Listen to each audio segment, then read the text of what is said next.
ฝนตกน้ำไหมพี่น้องดักรอบไว้ป่าขึ้นน้ำไหมเบิ่งวันสิถือวอลอก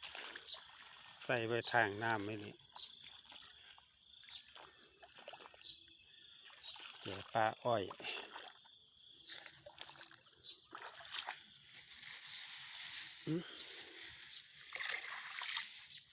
ตรงมิด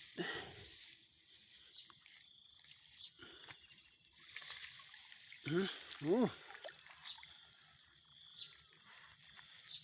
ถือเยอะพี่น้อง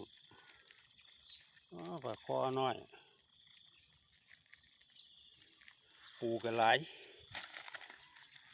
ที่ปู